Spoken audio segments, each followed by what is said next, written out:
Allegiance to the flag of the United States of America and to the republic for which it stands, one nation, under God, indivisible, with liberty and justice for all.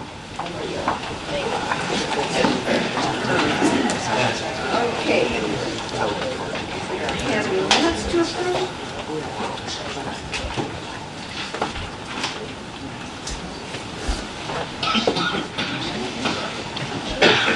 Okay, old business. We have authorized the county executive to execute contract with Strain and Associates for a feasibility study, and they are with us this morning, and Sam's going to come up and get that going.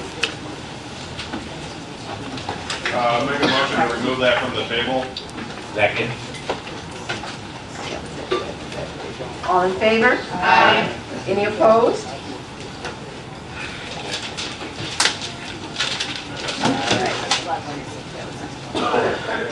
Madam Chairwoman, thank you so much. Members of the committee, good morning. What a great day to be talking about solar. It's sunny and 70 degrees. I have here with me Andy Grundy. It's going to be Not yet. It's going to be 70 degrees. I ordered it and the sun started shining as I was coming over here. I made a call and I said, it's going to, can we pull this up? We have a conversation that is kind of important today.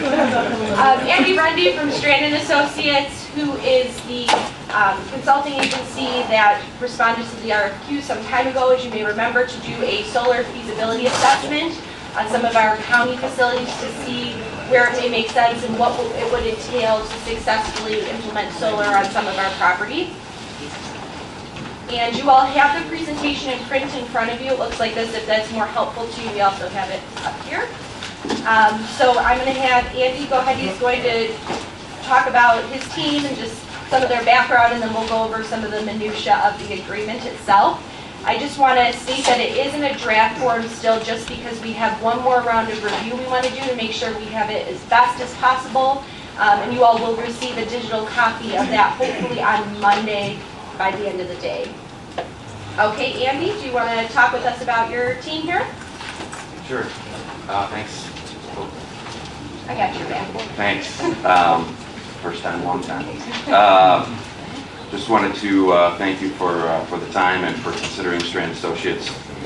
We are an experienced local team that will provide an efficient assessment of the comprehensive long-term strategy for Will County solar goals. And our longevity and leadership and commitment to the region is going to ensure that.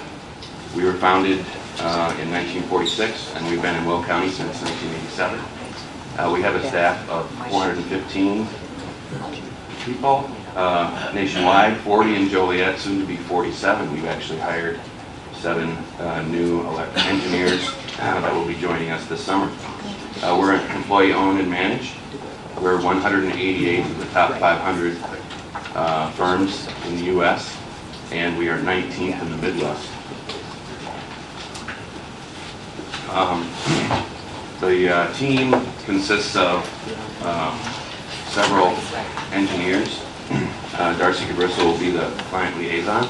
I will manage the project. And then we have a structural engineer, Tony Standish, and a electrical engineer, Brenston Solar, will provide quality control to make sure that all of our decisions have been properly vetted. And then we will also use experienced staff in solar, Michael DeVid and John Bridwell, and additional staff as necessary. Our solar experience includes projects where we're working with agencies like Will County, other counties, for example, and other municipalities. We have 7 projects like that right now. 3 of those are in Illinois. We also have 18 projects where we work with a public agency at 20 to 26 different sites, and 5 of those projects are in Illinois. We also do a lot of work in Wisconsin, Indiana, Ohio, and Iowa.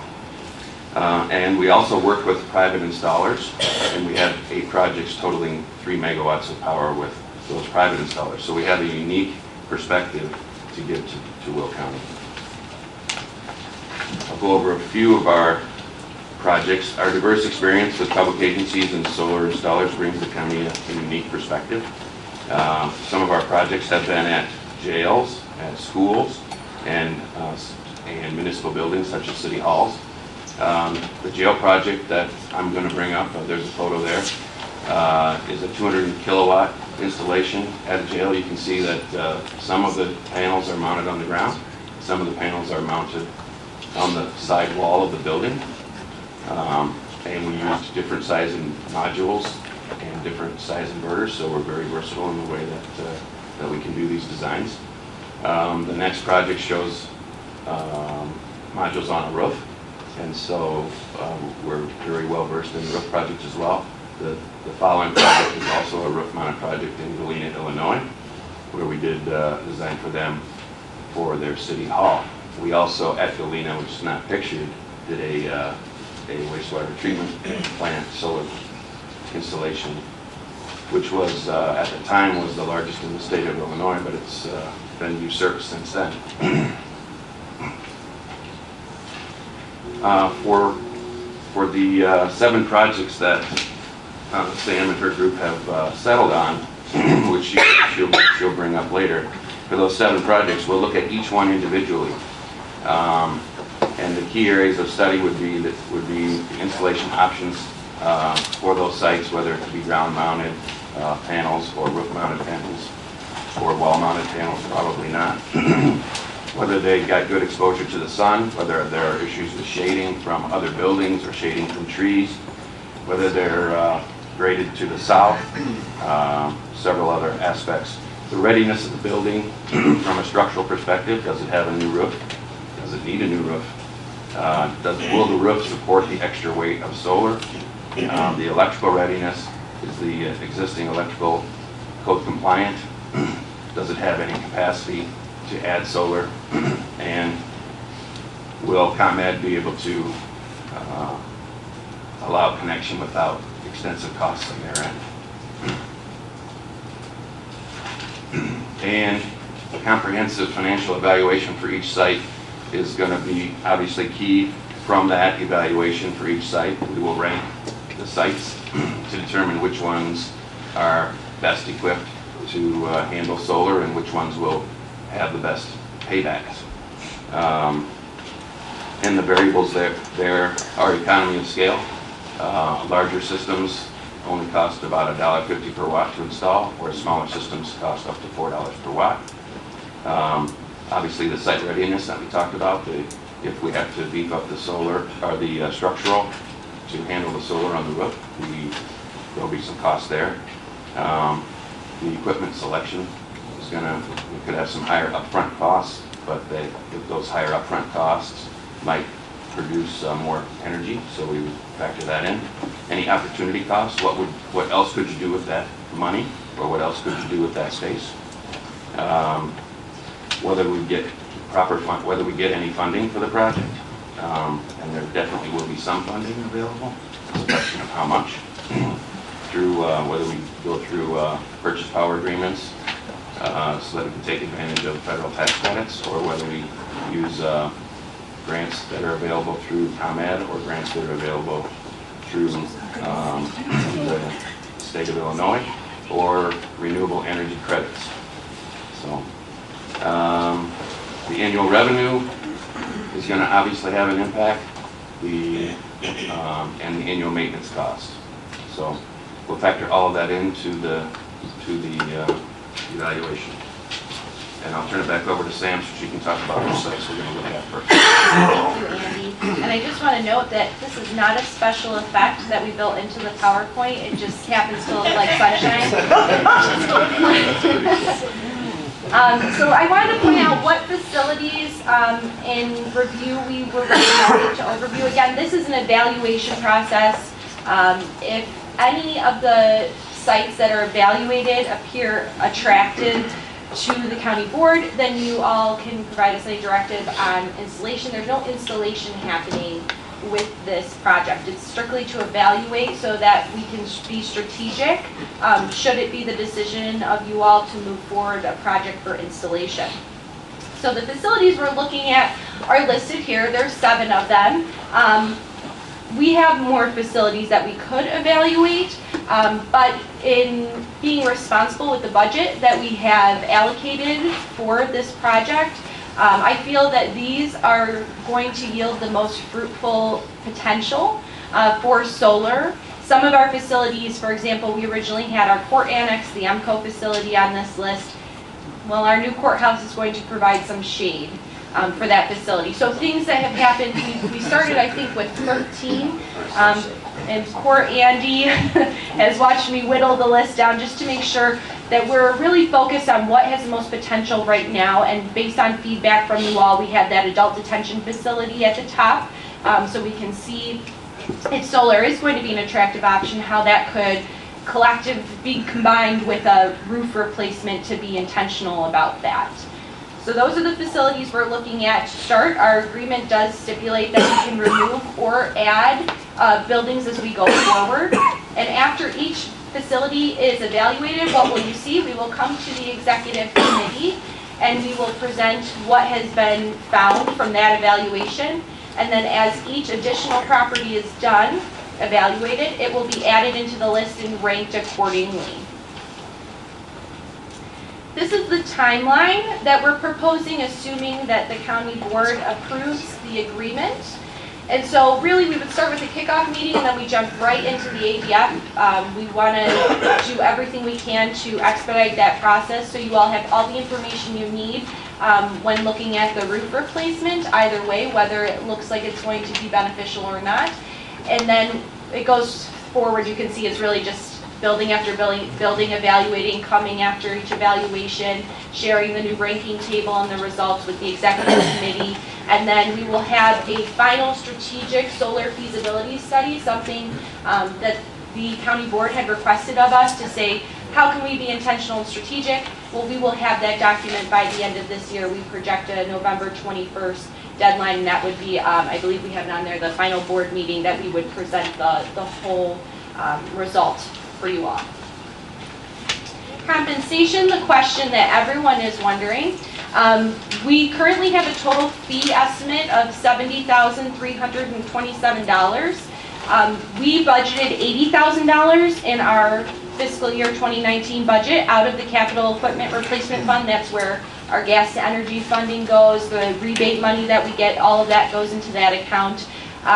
We budgeted $80,000. We have a not to exceed explicitly stated in the agreement at $90,000. So Sam, why did you put that at $10,000 above the budgeted? In case we come across something where this county board wants us to pursue something that becomes apparent that we need that extra money, given that $10,000 may not be enough of a buffer, I wanted to include that so that you all have flexibility without having to go through another agreement process for the same type of work. But this agreement, this particular evaluation process will not exceed $90,000. And then any services that do go beyond that $70,327 have to be approved in writing, and we will bring for your consideration so that you all are kept abreast of the most current cost figures for this project. The deliverables, what are the outcomes? This is really exciting to see that we will have this. We'll have an understanding of what the structural integrity of the building is as relates specifically to solar. We'll understand what it would take to bring us to a place where we could install solar, as Andy had said before. Technical, we'll look at how's the property positioned, is it attractive to take in photons to actually produce energy. Economic, how is it going to benefit our taxpayers by reducing operational costs. Environmental, what does the installation of solar, even the consideration, the evaluation of solar energy say about our care for our surrounding community and the environment. And then strategic, how can we use this evaluation to implement with long-term planning so that we know that we have an objective, fully vetted, third-party evaluation going forward as we continue to discuss this hot topic. I wanted to make that brief. So if you have any questions or comments, Andy and I are happy to address those. I have costs about the overall evaluation, and I'm going to specifically talk about the decommissioner and the life of the system, and whether we put that into the overall cost. And I find more specifically looking at rooftop, you know, the removal, what would be those costs, because there's going to be costs at the end of the life, and we should know what that is. Or in the case of a roof needs to be replaced sooner than we may have expected, or if a roof is older and say, well, you're probably going to have to replace the roof in 10 years, that may not be a good candidate. But I do think the end of life cost, whether it be a roof or whether it be on the ground or whatever, is something certainly that we should take a look at, because it will be a cost. So in your current overall evaluation, is that considered? Yes. It is? Okay. And when you show an overall evaluation, you would show that as a separate itemized item of cost and the like. So that would be a part of the review. You'd say, this building was considered, but this is outstanding in terms of the roof or whatever, and so we put it further down or further up on the list because of that. Yes, so cost of removal will also be part of it, and I should really mention everything you have in front of you. You have a copy of the presentation we're going through now. You have a copy of the agreement, again, it says draft because we have that one last, we wanted to say this instead of that sort of review process. And then you have an attachment, it says attachment A. This is a redacted copy of what a deliverable for a facility could look like. So you looked through and said, oh, okay, well, I see that we're talking financially. We're going to talk about what it would cost to remove and how that rolls into the total ROI. Thank you for the question. Other questions? Okay, any motion? Motion. Second? Second. Discussion? Yeah, I do have one question. How much, I mean, I guess you'll find this out when you pick the final buildings, what the potential cost versus the revenue is going to be? I mean, that'll be a part of it. I recently had a solar person out to my house to kind of do they do it on a computer somewhere. They got an engineer somewhere, and they just wait for the results to come back. So it tells them like how many watts and how big the system can be on my house. Do we have limits on what we're trying to do? Because there were limits for residential. Like I couldn't have a system that was over 10.5 kilowatts. And so because of the limits, it really wasn't going to save me any money, just based on our electric usage in our particular situation. So are there limits on what we can put on our buildings, and is that going to make our savings lower? I guess that's my question. So there may be limits relative to the funding that might be available, or not necessarily limits, but funding might be reduced if the system is not in the proper size. For example, the Illinois Solar Renewable Energy Credit amounts, the dollar amounts per megawatt produced, go down the bigger the system. So a smaller system has a better chance of better payback, I guess, from that perspective. But that's to offset the fact that it's cheaper to install larger systems. So there are some limits, but there won't be a specific limit to say you can't go beyond that. It would just be a question of, if we go beyond that, then how does that change the return on investment? And space is a possible limitation, as well as depending on what is already feeding into the nearest substation to the project, what that would be feeding in. ComEd may have limitations and say, we're sorry, at this time you simply don't have the capacity without you making upgrades X, Y, and Z, and we estimate those costs to be Right. $700,000. Yeah, and I read about whatever. that too, so all of that will be factored into making the decision about which buildings that we do this on, so that we do end up, on the right side of the ledger. Andy will tell you, I haven't allowed him to leave any stone unturned. We're going to be as comprehensive as possible. That's the point of us offering this project for your all's consideration, because we want to be as comprehensive as we can in one evaluation, so that when we are making those decisions, we have all that information. We don't get caught up in the minutia of, okay, do we hire and do it on a project-by-project basis? This will give both an isolated viewpoint on each facility for all of the points that have been brought up, as well as the big picture strategically. And I just also wanted to point out that we don't have any real skin in the game, Stan doesn't. So while I would love to see solar promoted, at the same time, we're going to give you the answer that is the right answer for you. There's no real benefit to us if we tell you not to put solar on. Yeah, because I mean, obviously when you're dealing with an outside vendor and it's a residential, there's a reason they're coming to my house. Yes. And they have skin in the game, and they are trying to get something out of it. I guess that is why there are all these limitations and stuff, which are far different than what we're doing. So thank you. Thank you. Yeah, I do have another question. It's part of your overall analysis.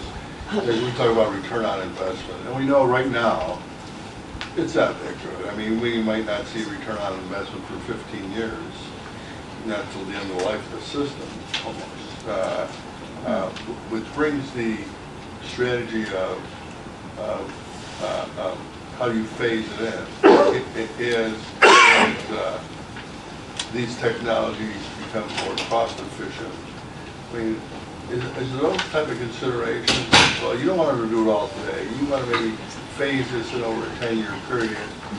Certainly I think the county kind of made a decision that we're just going to do our bit for renewables, lower the carbon footprint, and that it's not really going to be a return on investment initially. But there can be a strategy how you phase technologies in to better that return on investment. Kind of like cost averaging into the stock market, right? Right. So do you do those type of analyses that may suggest how you would phase in more from an economic model than an energy model? So what we'll do is, as part of the analysis, first of all, a lot of the equipment that's available now has they figured that out over the last 20 years. So the systems are very modular. So as there are improvements in technology, you take this piece off the wall and you put this piece on. You take this module off the roof and you put this one on. This module sizes are basically set. There's two different module sizes and that's it. So as they build new modules that are more, that's the device on the roof that collects the sun, the module, the PV module. As they develop new technology, they're still going to make it the exact same size. It's going to fit right back on the same racking. So that's all standardized now, which will help that. The modules themselves now are pretty much expected to produce very well for 40 years. They have a 25-year guarantee. The inverters themselves, which is the other component, also it doesn't have any moving parts. That piece of equipment can be purchased with a 25-year guarantee if you want. You pay a little bit more for that, but they traditionally last 15 to 20 years, and then you replace them. Right now, they're about 10% of the cost of the project, so you'd be add 10% in 15 years later, and you can reuse the 40-year roof equipment on the roof. And then that 40 years also kind of coincides with the best roof technologies out there. We don't have 40-year roofs. That's the problem. just to follow up a little bit, I understand you're saying, but do you anticipate, like the cost has kind of steadily kind of come down? And that's partly what I'm talking about, our strategy, bringing, you know, the cost and the technology today, today maybe 40% less 10 years from now. I mean, is there some kind of modeling that maybe can predict some of that? There's definitely modeling to predict what's going to happen. It will not, price will not drop as significantly as it has in the last 5 years. We've seen it decrease about 70%, so it's really reached its efficiency. And yes, and depending on tariffs and things of that nature, we may see it fluctuate a little bit. I don't think it's anything that's going to be too significant within the timeline that we'd be looking at with this evaluation.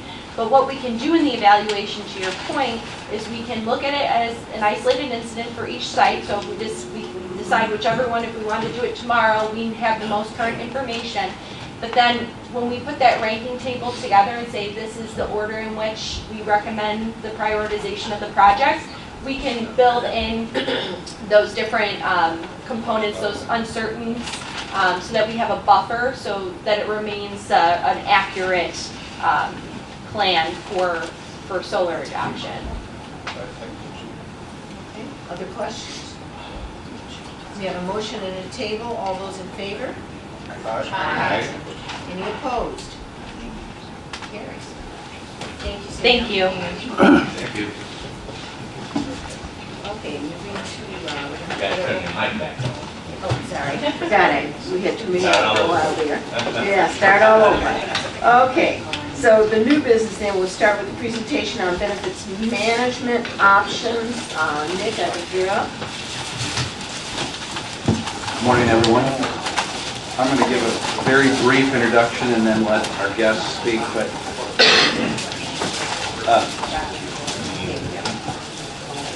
unwrap your Christmas presents first. So, quick introduction.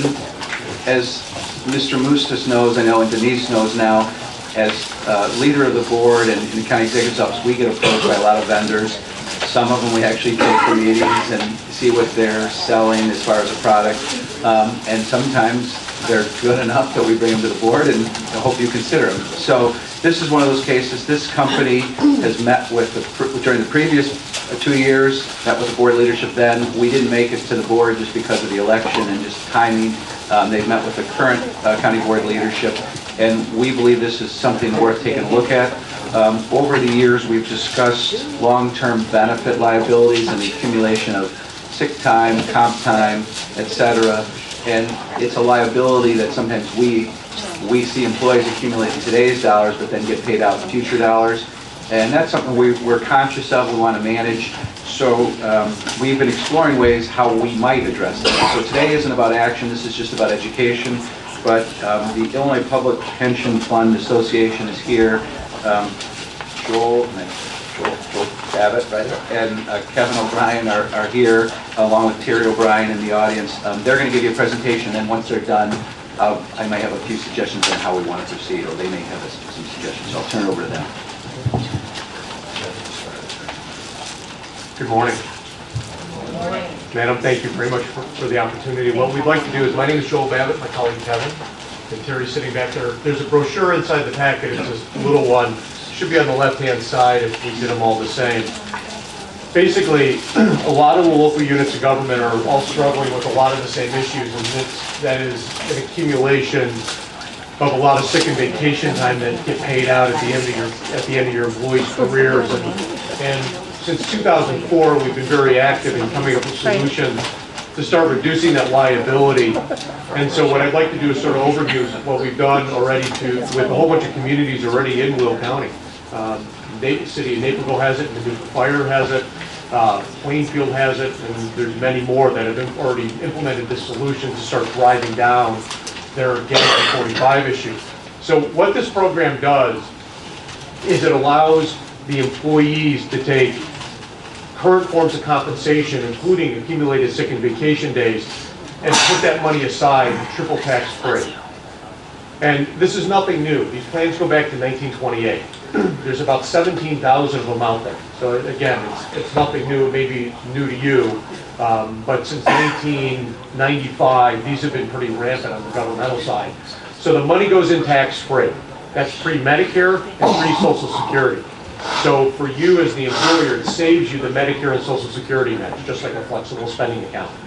The money that goes into this account goes into an individual account like a 401k that the participant self-directs.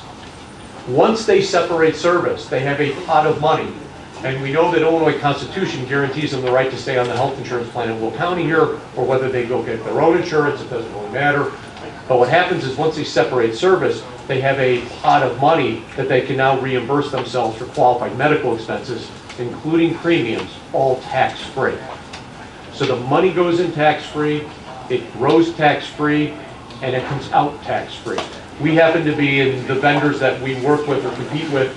We're all third-party administrators, so what happens is you set up this with a vendor, you outsource the running and the administration of the plan to that vendor, and once somebody separates service, the employee frankly doesn't really interact anymore with Will County, they're interacting with the third-party administrator. And typically what happens is that if the employee is covered by IMRF is going to withhold the premium, remit it to the county on their behalf. We're reimbursing the participant for their share of the premium, plus any co-pays, deductibles, co-insurance for dental, vision, chiropractic, any qualified expenses, and your third-party administrator will make sure that those are qualified expenses.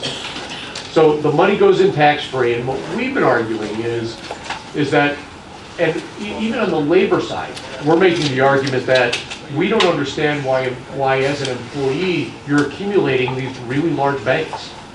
And I'd argue that on the employer side, why are the employees being able to accumulate these large banks?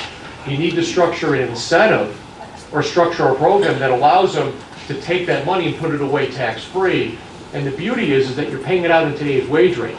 So we have many local units of government that have adopted programs that once you get to some threshold, we'll call it, let's say it's 4 months of sick time in the bank, whatever it may happen to be, and any form of compensation can go into this plan. But once they hit a threshold, if they finish the year above that, everything mandatorily rolls into the plan. They don't have a choice. It's just structurally how it has to work. And it rolls in tax-free. The advantage for you is that you're paying it out in today's wage rate. You're also paying it out before Medicare and Social Security, so you save all the associated payroll taxes. So you've now eliminated that liability off your book. And we're arguing to the employees, if pay raises average 2.5% over a career, maybe it's 3% if it's generous, but that 2.5% to 3% is taxable. Why are you lending your money to your employer, earning 2.5% to 3% taxable, when you can cap it, get it paid out tax-free, have it go into an investment account completely tax-free? And our fixed account, for example, is paying 2.2. It's about wage inflation. If you stick the money into just a simple S&P 500 fund, then we know that that fund over the last 90 years has averaged close to 10%. So whatever the portfolio does, it does. But even if it averages 6.5% or 7%, that's 6.5 or 7 completely tax-free, and you've now gotten that liability off the books. So on page 2, we talk about what are the sources of income that can go into it, and our experience has been is that these plans have grown as time has gone on. So when we started doing these plans back in 2004, it was somebody would get paid out all their sick time at their end of their career. So, Nick, what would be like a typical check somebody would be getting, like your sheriffs? A lot of money. There's been a few, I'll just say there's been a few large ones for some department head types. Yeah, so let's say a check is paid out for $50,000 to that participant. By the time they pay federal and state taxes, they may have netted about $35,000. Maybe. So what happens in this is that they get paid out to 50, all 50,000 goes into it. So the 15,000 that you would have paid on taxes as a participant, how many months of health care would that have bought you? Maybe it's 10, maybe it's 20, who knows? But better you than Uncle Sam. And you, in the process, have saved all the payroll taxes. So sick time, vacation time, a percentage of pay, any form of compensation. We just had a police union put in their uniform allowance. Any unused uniform allowance mandatorily goes in. So there's creative ways to structure money into this plan. For the bargaining units, it has to be negotiated into their contract. So it's got to be in their contract. It could be a side letter, it could be a memorandum of understanding, whatever the right terminology is. For the non-represented, what we've done is, and a perfect example of that would be Buffalo Grove Park District. Buffalo Grove Park District, what they did, it's about 130 employees, all non-union. Over the course of about 8 to 12 months of education, we educated all their employees about what the advantages of this plan are. And so they implemented the plan, and the membership, the employees, decided that they were tying contribution in the length of service covered by a pension. So 0 to 5 years was 1% of pay, 6 to 10 was 2, 11 to 15 was 3. So you get the idea. And so what happens is as of September 12th of 2014, the IRS has issued some additional regulations that basically states that upon implementation of the plan, current employees of that class, so Buffalo Grove Park District, it was everybody, and the executive director was basically implementing this and saying, hey, we're going to put in this plan. You guys have agreed upon a contribution rate, which is a percentage of pay plus your sick and vacation time when you separate service. When you start up a plan, you need to offer a one-time lifetime opt-out. And so for someone that didn't want anything to do with it, they opted out. It was an irrevocable decision. They could never get back in. All future employees are mandatorily covered. And so it was a great way to start getting, for the Buffalo Grove Park District, who they have employees that accumulate these big banks. And frankly, one of the reasons why we see people not retiring today is healthcare costs. So it's a way for them to start putting money aside to cover healthcare costs. So some of the questions that come up is who can use this money? So once you separate service, the trigger to get to your money is separation of service regardless of age. So it doesn't matter how old you are, once you separate service. That money could be used on yourself and any tax dependent. Spouse, children, partner, anybody is a tax dependent. Nieces and nephews, no.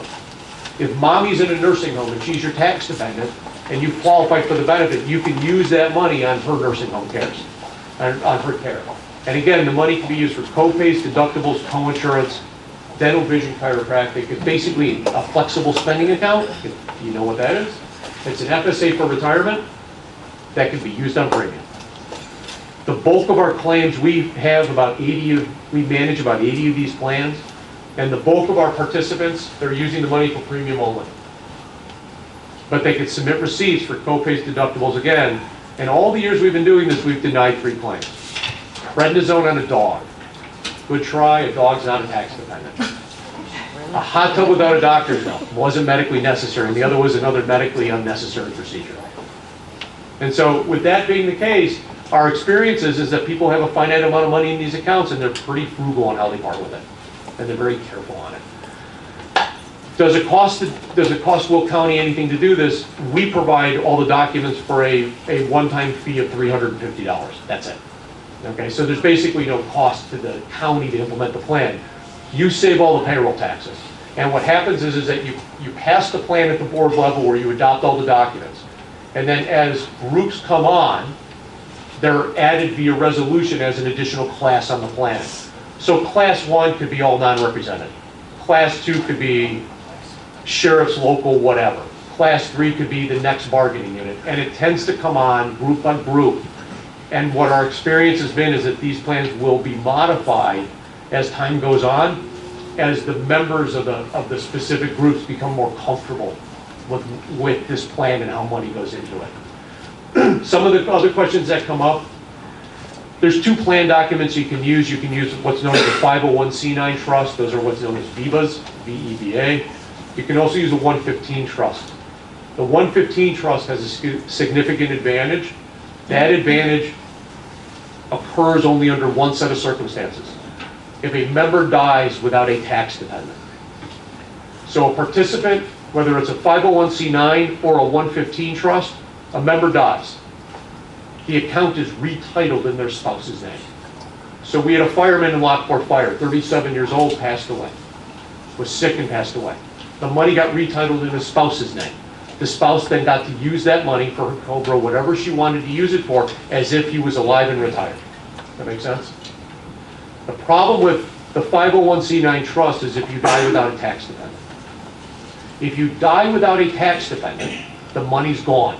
It reverts back to the plan and gets redistributed among the active members of that group. Okay? With a 115 trust, the money reverts back to Will County, and Will County contractually will issue a check to their named beneficiary. You just have to issue a 1099. And your vendor would provide that as a service to you. That's something that we do that on behalf of the city of Aurora, on behalf of the city. So, but basically, you have a GASB issue. You have this issue of employees with large accumulated banks, and it's really been a thought of what are the solutions out there. And so these solutions have been around pretty significantly on the governmental side since 1985. We've been doing them since 2004. We've got, again, about 80 of these plans. And so there's a pretty simple solution. It's an education effort on behalf of getting the participants and the different groups educated on what's available to them and extolling the reasons why they need to be putting money away for healthcare. And we all know that if you don't die before retirement, you're going to retire. And you have to pay for healthcare. It's not free, even Medicare. You might as well pay for it tax-free. And that's what these plans do. So, Nick, can I miss anything? Yeah. Yes, sir. Interesting, though. Yeah, I think it's a benefit, these type of plans and planning for your retirement. I think these types of programs are good programs to have.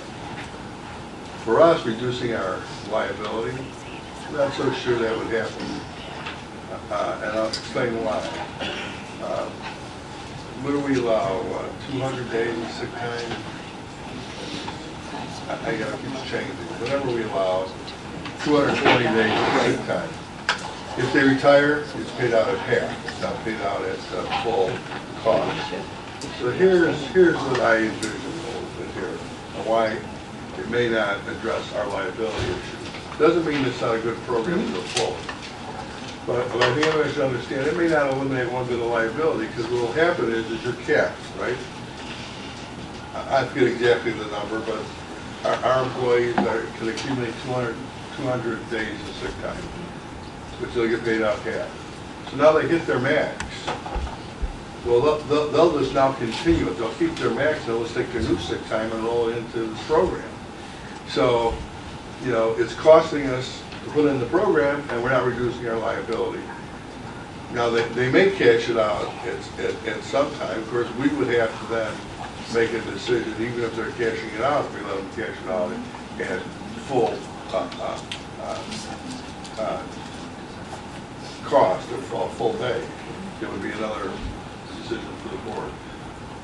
So, although I think the program can be very beneficial, and I think we should very often give opportunities for our employees to really plan an effective way, not only for their day-to-day costs, but their medical costs going forward. I'm not so sure that it reduces our liability, will reduce our liability. You know, it's been my experience, our employees kind of figure out, as all employees, not just ours, you know, they'll figure out what's most beneficial to them. So, as they should. So I'm not, you know, I think there's a good possibility that it would not reduce our liability. One, they'll take the max, they'll just roll the new days into the plan which we would have to pay, and we still just pay out at 50% at the end, not full. So let me rebut you a little bit. Sure. What our experience has been a little different. When somebody's at the max, what's happening is that they're calling in sick. So they're burning the sick day, and you've got to pay someone time and a half to cover that shift. So what our experience has been is that as part of the process of education, the 220 no longer stays and the 200 no longer stays. Someone's going to end up going, why in the world do I have these 200 days? Let's knock it down to 100. Well, if we could do that, that would be great. Right. So our experience has just been a little different. You could be absolutely right at the end of the day. Well, I think initially with an employee, at least I'll be an employee, what I would do initially saying, well, how many days do I think I need to put aside? If you're older, you say, you know, I could have an event happen and I'll be out of work for 3 months. I'm going to say 3 months worth of sick time. You know, if you're younger, you say, you know, I don't need more than accumulate more than 30 days for illness purposes, right? So you know, I think each employee does his own will do his own analysis and figure out what's best for them. You know, they just call off because they have excess time. and it automatically costs you time and a half, that's not necessarily the case, but, you know, it could be, though, in certain instances. So I'm just saying that, you know, to this committee, it's, I'll say to, you know, it may not reduce the liability as much as you thought, but I think it is a good program to offer your employees. Other questions, Jackie? Yeah. My question had to do with our GASB rating. Can we use this to offset our GASB rating? Does it actually lower the rating, you know, or the liability? That was my first, because we are putting money into this account. Does it really reduce what our debt is? I mean, does that happen? And then, this all just sounds too good that the government's not getting any of their money. And I'm just waiting for the government to figure out that people are doing this and at higher numbers, and then all of a sudden, we're not going to get out of paying the tax. We're going to have to pay the tax. So that's kind of my thought process. But it does sound like a good program. I just was kind of curious how. You said, how long have you guys been doing this? Say that once again, ma'am, I'm sorry. How long have you been doing this? Well, we've been doing this since 2004, but the plans have been in existence since 1928. So this has been legal since 1928. That's just interesting. I've never ever heard of it before. So what our experience has been is, let's walk through some of the unions. Yeah. So Oak Forest Fire, they had an unlimited sick day bank. The union went in and capped it at 318 hours. So that immediately wiped out the liability above 318. Because they said, okay, our guys are walking out the door with whatever they have, we're going to cap it at 318. You're going to pay us out today when we settle the contract. For everybody above 318, it goes into their own individual account. And if you finish the year above 318, it mandatorily rolls in. And so that helped Oak Forest drive down a mammoth liability into something more manageable. And so what you're talking about is also is, like we were at Downers Grove yesterday. The Village of Downers Grove, or Orland Fire. Orland Fire has a significant OPEB liability. They actually put all the money aside already into a trust to eliminate that, to remove it off their books. But they've also been, many bargaining units or entities have been very proactive in working with the unions, and the unions are the one that's been primarily driving it. And the unions are going in, going, why are we accumulating all these big sick day banks? And especially if we're only getting paid 50 cents on the dollar on it, that let's start driving that cap down to a number that we can all live with, whether it's the 90 days or 30 days or the 318, whatever it may happen to be. So Naperville Police and Fire, they've gone in and they've capped their sick day bank. They pay in 40 hours of sick time annually. Then they cap their sick day bank at 960 hours. And so if they accumulate more than 960, it rolls in, and then they get paid out dollar for dollar up to the 960 when they walk out the door. So the unions have been driving it, looking to drive down their sick day accumulation because they think the money's better off already in their hands, sitting in an investment account that's going to grow much faster than their wages. Thank you.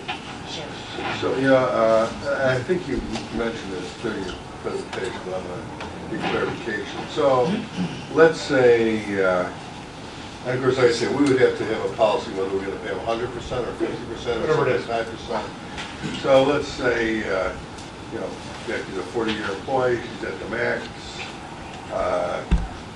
You know, she is 6 months from retirement. Can she roll over 100% of those sick days over just before she retires?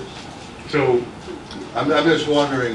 Yeah, there's no. I'm just wondering, is there any limit? I think you said something in your presentation. Yeah, is there any limit on what you can move at any one particular time, or is that up to us? It's a triggering event.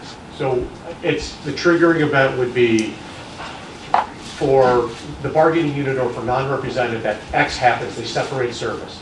Anything that's accumulated in their sick and vacation account by formula, whether it's all of it at 50%, whether it's half of it at 50%, whatever it is, an employee cannot have a decision to do something. There's no discretion. So it's a set of rules that you have to follow. So at Buffalo Grove Park District, their contribution out of every pay period was predicated upon how long they've been employed under a pension. And there is no annual or lifetime maximum amount of money that can go into these plans. I think, let me say that a little bit differently, Yeah. but do they get to say when it would go into the plan? It's- And that's what yeah, what so- you're getting at. Dave, I And guess are we accumulate it and then say, oh, let me switch it over because next year I'm gonna. It's, they're not just saying, I want to roll 100 hours over. I mean, it's triggered by the plan. We're going to have to do some work on our end to say what legally are we required to do and what are we choosing to do as far as the max on this. I mean, if we lower the max, and we legally can do that, and I don't want to speak to that level of There's some detail. IRS regulation, just Right, like there is right. regulation on pay, you can only put so much in it in one particular year. But There's not for this, not for this This is a program. little bit different. Yeah. Yeah, that was my other question, like with an IRA, you can only put in, you know, 6,500 or whatever. Right, but this isn't 5,500. that, and the requirements are a little bit different, so maybe you want to speak to that. Yeah. So there are no annual limits or lifetime limits. So it's not like a 401k, it's not like a 457, it's not like a flexible spending account where you're limited to $2,000 or $2,500. There are no limits. The largest of these plans is the GM Ford Chrysler with the UAW, and there was about $6 billion that was deposited into that plan when it got initiated. So there is no limit to what goes in. The bulk of our plans when we started were all into career payout. It mandated that everything at the end of your career had to go into it. Those are sizable checks that went in. And you can say you can put additional contributions in, you choose? No. So any form of compensation can go into it. So our experience has been, is that the plan started as end of career only. So Oak Forest Fire, it was that sick days, up to 318. What happens is that some of their members never get to 318 because they burn every sick day. There are other members that go, I'm never going to have enough money to retire even though I'm a really good saver.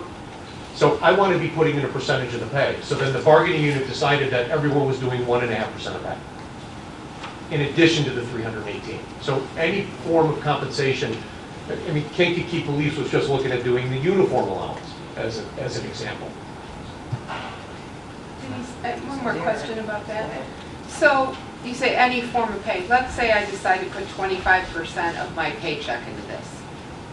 Does that eliminate the county from having to pay payroll taxes and social security taxes?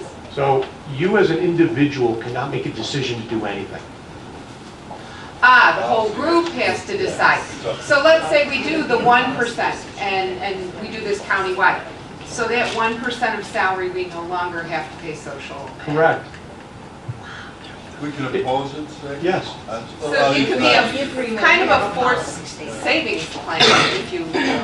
It's no different than, sorry, when an employee voluntarily defers money, puts money into a flexible spending account, do you offer an FSA? Yes. Thank you. When they put money into a flexible spending account, you as the employer save the Medicare and Social Security tax there too. It's no different. So it works the same, like, I mean, in theory, like you all of a sudden start a 401k program, and like you said at the beginning, you get the opportunity to opt in or opt out, and in a 401k, you're putting money aside that the employer, you know, usually has a match or whatever, and it's mandated across the board. If you participate, whatever that level is. Denise? Gloria? Yeah. I just have a couple questions. I know you mentioned the 385 hours for some paperwork type of thing. Is that a one-time fee to the county or is that a per employee fee? It's a one-time fee to the county. Just one time, okay. And then the other thing is about your annual fees. How are they covered and how are you paid? So, great question. So the question is about annual fees. So inside the kit, on the left-hand side are portfolio of investments. It's just like the 457 deferred comp plan. Our fees range from 0 to 1.53 on the investments. We get a piece of that investment fee. That's how we get paid. And who's paying that, us or the employee? The individual participant, just like with deferred comp.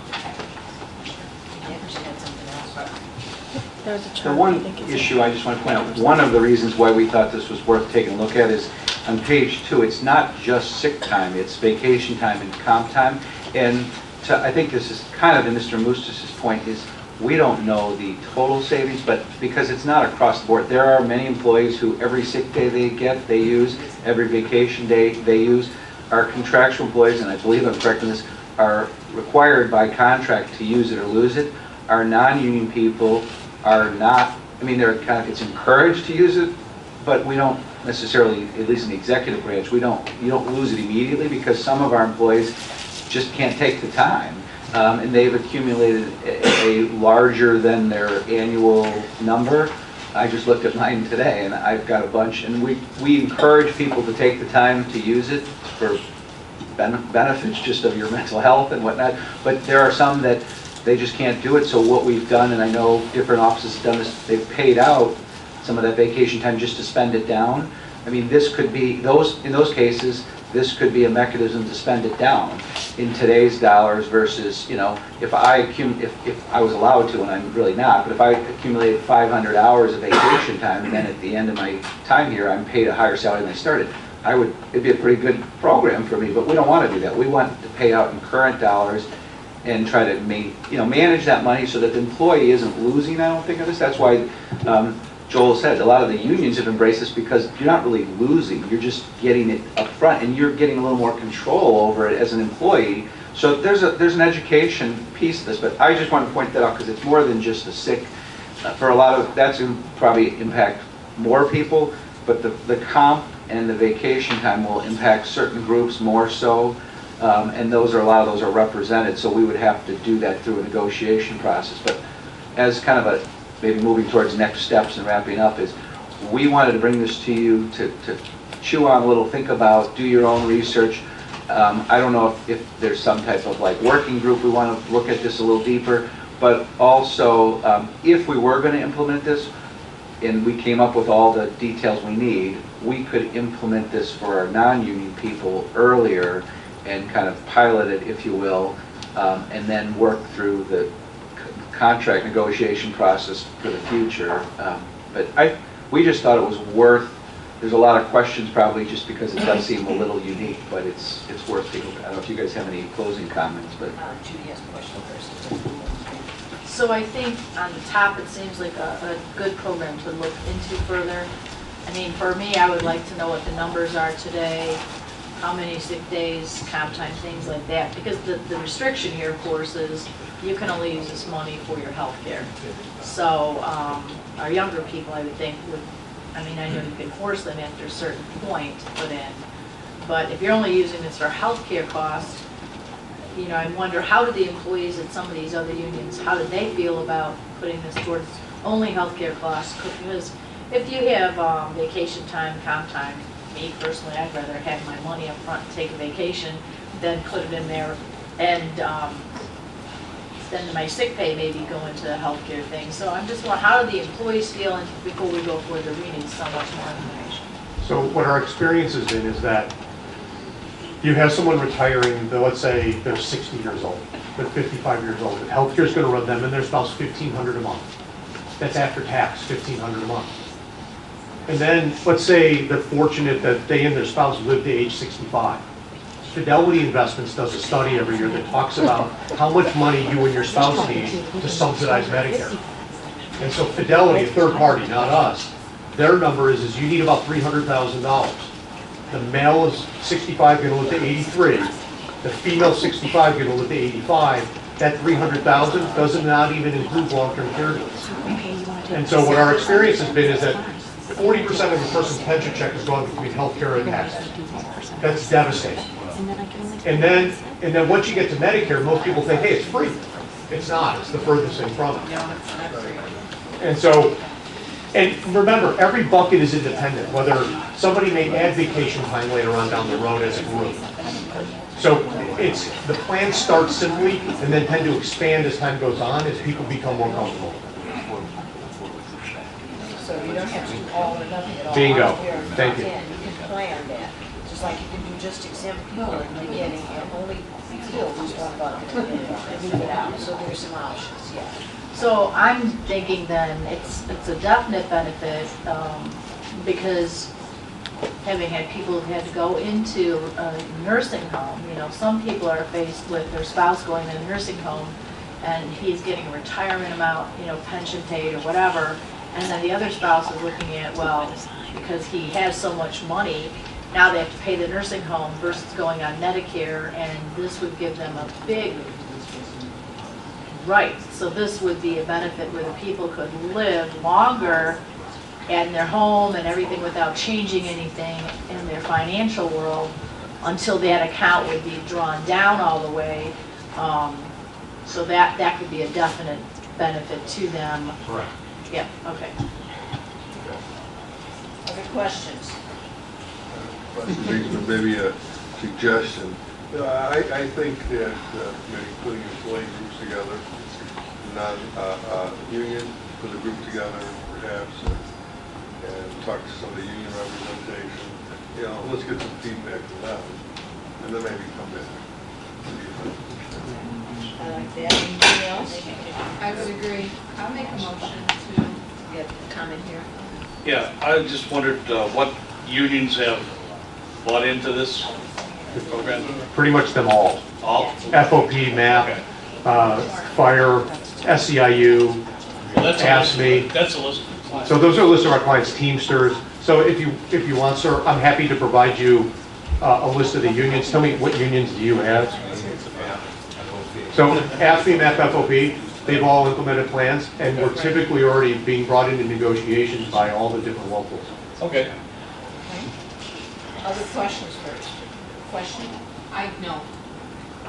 Okay, go ahead, Jackie. I'd like to make a motion that we start an employee, non-union feedback group, exploration group. And we can include the unions too. Yeah, I mean, that's at fine. this point, We would be because non-union. they're not going to, we wouldn't implement it as quickly with them, but I think we might as well include them in the group. Maybe because include the leaders or something. I think there's been some informal. Yeah, that's good. Yeah, an ad hoc committee to look at the plans. Question? Can the other board members receive a copy of whatever you've all just unwrapped and are looking at? Thank you. In case you didn't hear that, the request was that all board members get a copy of the packet. We can make sure that happens. We will put out a notice asking for people to be a part of the ad hoc committee. And then make sure that every board member gets a copy of this packet so that we can have some further discussions. Okay? So, I don't believe we got an answer on the motion. We had a motion and a second. Do we have a second? Yeah. Yes. All those in favor? Aye. Any opposed? Okay, thank you. Thank you. Have a great day. Thanks again, good to see you again.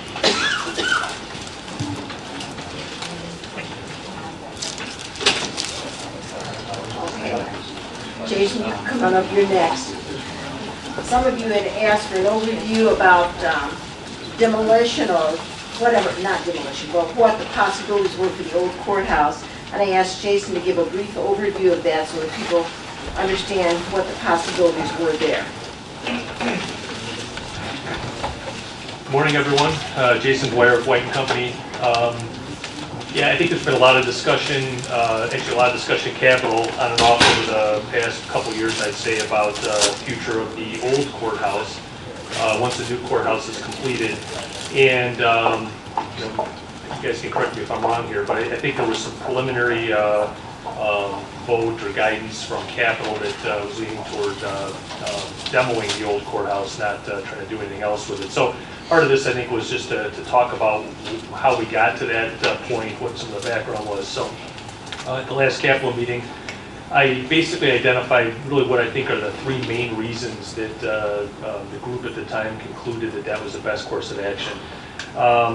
You know, we've looked at the building.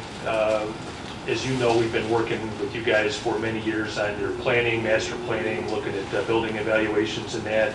So I'll say the three main things that led to that decision to not move forward with that building, but rather demo it.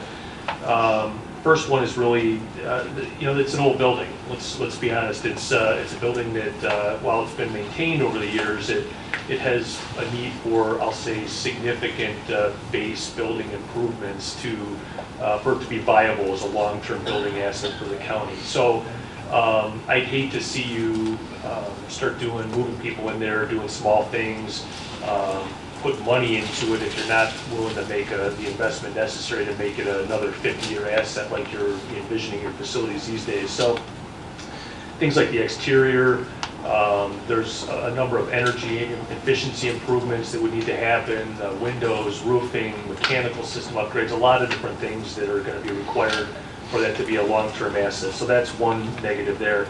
The other big thing, second, is it's really not purpose-built for what your future needs are. And I think you probably, those that have heard me talk to your group before, know what I mean when I say purpose-built. We're really trying to look at buildings for your future that are really tailored to what the functionality of the programs are. So the new courthouse is meticulously planned and built to, provide the flexibility needed and plan for the various functions that are going to be in there. The old courthouse, doesn't really align well with what your future needs are. You're looking at probably predominantly office-type functional needs. It's not designed as a modern office building with the efficient core and bathroom layouts and that to make it a really efficient, usable building. So it's got some challenges with that in terms of column-based spacing and that kind of stuff. It's very difficult to put technology through that building. I think the courts have found that to be the case as they've tried to implement some technology into the courtrooms themselves. It's been very difficult to implement that technology in the building as it's designed to go right now. And really the last thing is, what we've looked at is trying to align what your needs are with what the building size is. So there's a lot of the major programs and operations that you have are now situated in new buildings with the sheriff's law enforcement facility, the public safety facility, the new courthouse, even things like animal control and EMA garage and that are just starting up with construction. As we look at functions that have not had facility upgrades to them, there's a handful of functions remaining in the judiciary. Public defender, for example, who's currently still in a leased space. Probation, who's in MCO right now, but as we look at the long-term plan, state's attorney's needs are going to grow and they'll need to continue to expand in that building. We'll be able to move probation out of that building into new space over time. There's a couple ancillary judicial functions, smaller, that have needs as well. But if you take all those together, it's not enough square footage to occupy the whole old courthouse, so you'd have space that's unused. And so there you'd be, paying for the upgrades and maintenance and operations and all that on a building that's not fully utilized. If you look at it the other way, the other big component of functions that have not really been addressed for long-term are county government functions that are in this building. So as we look at those functions and kind of what might need to happen long-term, if you factor that in with a consolidation of some of the judiciary, the building's too small. And it's not an easy building to add on to by the nature of the construction, the type of construction, the site layout. So it just is not right-sized for what your needs are long-term. So those are really the three main reasons that, we've kind of worked with a lot of the folks on capital and come to the conclusion that it's not a good building for you long-term. So I'd be happy to answer any questions you have on that. Yeah, Jason, my recollection was that you also did some cost modeling, and I don't remember the exact numbers, but the cost per square foot to renovate was as high or maybe higher than it would cost to actually build a purpose-built building that we would need in the renovation cost, or they were very close.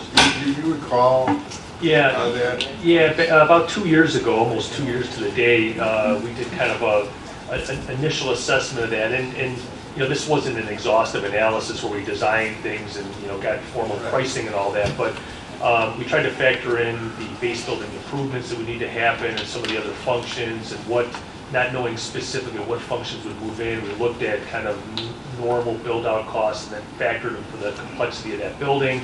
And we came up with an initial estimate of close to $42 million, and that was not even renovating the whole building.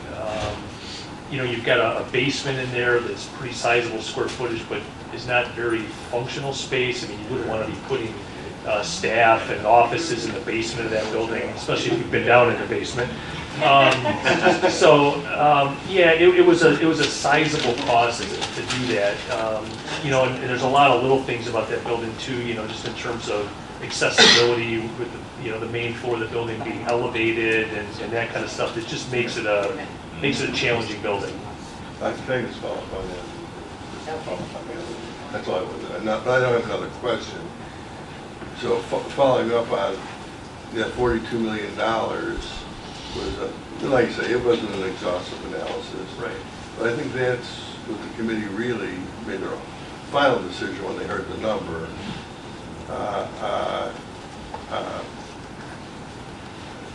You know, and did you give, at the time, I guess, did you give what you thought it would cost to build new? I want to say the numbers were like the same. Yeah. I do remember it was almost, it was, you know, just about even. Yeah. It was almost as expensive to try to repurpose that as it was to build. So it was like, Which is how we came to that, we might as well have something fresh and new that works. And I remember, Jason, last year, you came to Capitol, when you did all that work, and we did talk about demolition after we listened to everything. Do you remember what that demolition cost was? I think at the time there was a... Maybe Ray might. Yeah. Ray coming up behind me. Yeah. To renovate the building, like you said, was about $42 million. Right. And then just a roundabout demolition cost was about $1.5 million. $1.5 million I knew it to take it down. Yeah. There were a lot more challenges. I know I don't want to spend too much time here, but the challenges that we went through and talked about, discussed, that were ahead of us. You know, the building obviously was made pre-internet, pre-Wi-Fi. The windows alone were just a massive cost because to upgrade the windows on the building that old and they're single pane, the amount of money we were spending on just heating and cooling, I mean, the cost, it was just cost prohibitive in our opinion. And I believe it was unanimous at the time because they felt that we could have taken another direction, even in conjunction with the city of Joliet or, retail first floor. Right. Two options, but it was $1.5 million. And then there was some savings. We even talked about the stone. City of Joliet might be interested in some of that. I think we talked about last year. I mean, it was just hypothetical, but they'll buy it. They'll buy it. It was quite prohibitive, that's my memory as well. They want that stone. I'm through. Okay. You have questions? Yeah, was there any look at what the cost might be after demolition if we were to put a green space in there, both for the public and the workers to maybe eat and enjoy some outside area? No. No. Was there any look at anything during after it was demolished, or just that was No, the only cost that was looked at? No, the committee actually looked at the fact that, we felt it was one of the prime areas of downtown Joliet that would sit well within our campus in that district, and that parking had always come up, but the committee thought we could do parking in another location and kind of give us campus feel, whether we, move our offices and operations from here down there where we could all be together and eliminate some of the rental properties that we're spending, $200,000, $300,000, $400,000 a year on. We'd be able to roll it into a building. So if we were to actually go out and put up a campus there, another building, it would actually save the county some money and not have to go through the $42 million expense. in terms of redevelopment. Right, redevelopment was the only thing. Anything else, Jason? Yeah, I mean, I wouldn't rush to divest of the asset. I mean, certainly the property's a nice asset. I mean, that's something that could be, determined down the road if somebody came along and offered you a ton of money for it for development, private development or something. That's something the board could consider. But it's a great location, knowing the other built assets you have down there, the new courthouse and that. So, demoing the building and just kind of waiting until the timing is right, I think is probably the best course of action. Thank you. And thanks, Ray. You're welcome. Do you have another question? So, the items on here, so we were going to officially do a resolution saying that we were going to do the demolition, formalize it, is that why it's here? We wanted to just have some, people had asked what we're going to do about that, so we wanted to just have the discussion. However, I believe we are at the point where we can do the resolution to demo, unless there is some other appetite. I don't believe that anybody can say that there was value to us holding on to that. So we do, at some point, need to say, yes, this is what we're going to do about it, even though we don't know what we're going to do after. So can I ask Mary, maybe this is a question for you. So if I did a resolution to add this demolition to the courthouse project, would that be the better way of doing it? formalizing it? I wouldn't think so. I think we would probably go out for bid for the demolition separately. I mean, if you want to put on the county board a formal resolution that the decision has been made to demolish it sometime in the future, you can do that. So can I make a resolution, make a resolution stating to go out to bid for pricing for demolition? Well, it might be a little bit. I think what you want to do is move that we agreed to demolish the building. Okay, how about I'll just make a simple resolution for demolition of the old courthouse at the appropriate time. Seconded. And then, Mary, following that, we can move into the other pieces of it. Right, when there's an appropriate time frame, I don't think you want to go out for bid. No, we're not there. Yeah, we're not there. And it was the desire of the committee at the time that we were hoping to be able to come in under budget, which obviously, we're $9.5 million under budget. And we had some construction contingency. If that continued to go down the path, we were going to utilize that money so we didn't have to go back to the taxpayers. And that's why we didn't put the resolution back earlier.